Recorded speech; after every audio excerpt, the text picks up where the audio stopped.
अयोध्या में जो और मंगल बधाइयां बजी। चारों बालकों का नामकरण महर्षि वशिष्ठ के द्वारा किया गया। माता पिता की सेवा किए, महर्षि वशिष्ठ के यहाँ विद्या अध्ययन के लिए गए। यज्ञ भगवान की रक्षा करने के लिए ताटका मारीच सुबाहु का भगवान ने उद्धार किया। मिथिलांचल प्रदेश में पहुंच करके जनक नंदिनी जानकी के साथ में संबंध जोड़ लिया। पुनः अयोध्या में आकर के 12 वर्ष तक राज्य करने के बाद में 13वें वर्ष में वे वल्कल वस्त्र पहन करके वन के कटीले मार्ग पर धर्म रक्षा के लिए आगे बढ़ जाते हैं और वहां वन में निवास करते हुए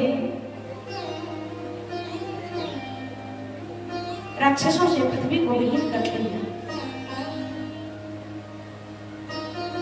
आगे चलकर के छायामयी जानकी का रावण के द्वारा हरण किया जाता है।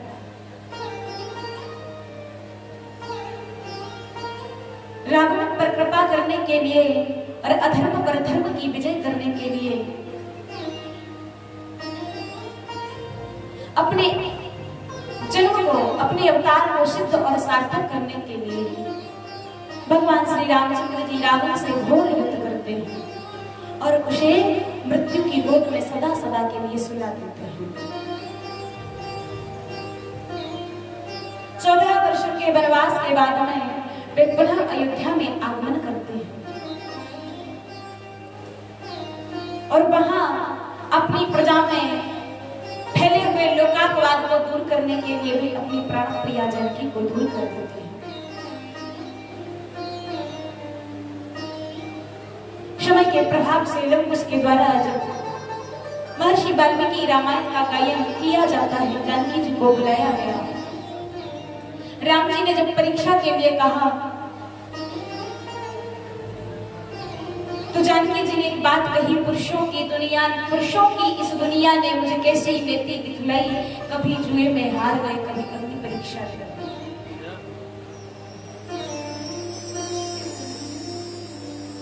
यहाँ स्त्रियों का सम्मान ही नहीं है। जब श्री मेरे स्वामी मेरे प्राणनाथ को ही मेरे प्राणों का विश्वास नहीं है, मेरे सतीत्व का विश्वास नहीं है, मैं एक बार परीक्षा दे चुकी हूं और आज मैं ऐसी परीक्षा दूंगी जिस परीक्षा के बाद में कोई परीक्षा शेष नहीं रह जाएगी। क्योंकि यदि मैं जीवित रहूंगी तो यह प्रजा मुझसे बार बार परीक्षा मांगेगी और आज मैं ऐसी परीक्षा दूंगी जो इतिहास का प्रमाण हो जाएगा और दोबारा कभी भी मेरी कोई परीक्षा नहीं हो जाएगी। रामचंद्र जी के भवनों में आगे बढ़ गई और कहा कि हे श्री रामचंद्र जी, आज मैं वो परीक्षा दूंगी जो इतिहास में सदा के लिए अमर हो जाएगी।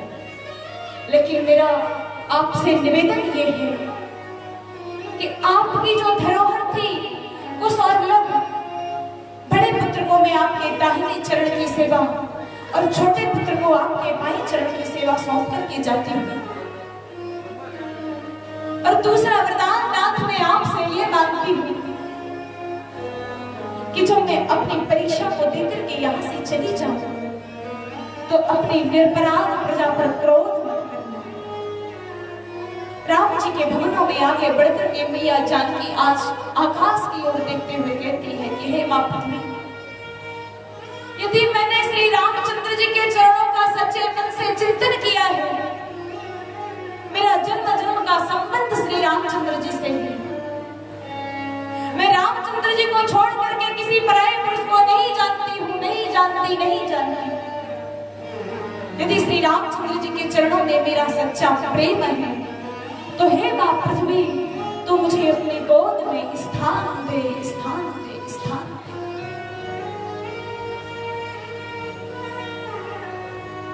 तो आज वहीं से पृथ्वी फट जाती है और उसमें से एक दिव्य रथ निकलता है। देवी पृथ्वी उस रथ में आरूढ़ है और कहा, देवी सीते, मेरी लाडली, मेरा हृदय तो इतनी दुखी क्यों होती है? मां के रहते हुए संतान कभी अनाथ नहीं हो सकती थी, तो क्यों रोती है? पुत्री के लिए मां की गोद सदा खाली रहती है। आइए पुत्री आइए, आइए पुत्री आइए। मां पृथ्वी को देख करके जानकी स्तब्ध रह गई। कहा मां, इस पृथ्वी पर परीक्षा देते देते देते मैं थक चुकी हूं, अब मुझे अपने साथ ले चलिए। मां पृथ्वी रथ को छोड़ करके आती है, अपने अंक में जानकी को जब भर करके हृदय से लगाती है तो इतने कस के आज जानकी मां से लिपटी है। कहा मां, ये संसार मेरे योग्य नहीं है, तुम कालयम शाश्वतम, इस संसार में आकर के तो परमात्मा भी सुख और दुख का अनुभव करता है, तो जब हम मनुष्यों के जीवन में कष्ट आ जाए तो फिर रोना क्यों?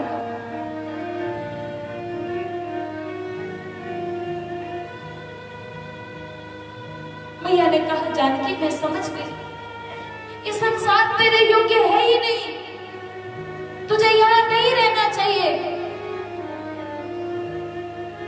जानकी के कंधों को पकड़ करके मैया आगे ले जाती है और रथ में बैठा लिया। कहा चलो पुत्री चलो, अस्पर्शान बलों के से सवार करीब करा, वर्षे वर्षे क्रमण जाता मंगलम नाम दृश्यते।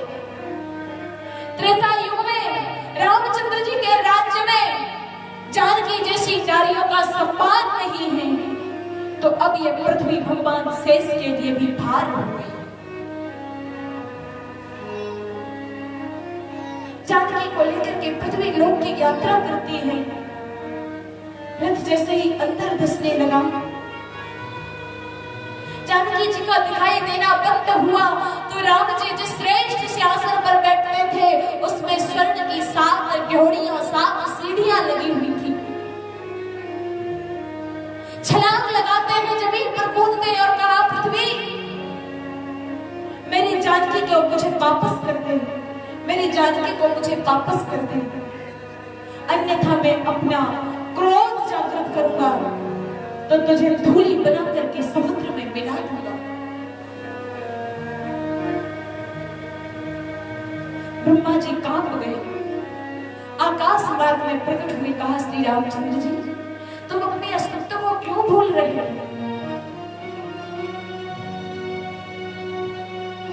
मां जानकी पृथ्वी लोक की यात्रा करते हुए क्षीर सागर में साकेत में आपका इंतजार कर रही है। आपके चलने का समय हो चुका है।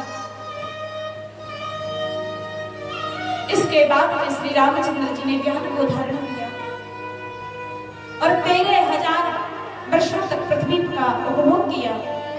इसके बाद में अयोध्या वासियों सारे अयोध्या वासियों को अपने साथ में लेकर के साकेत की यात्रा की है।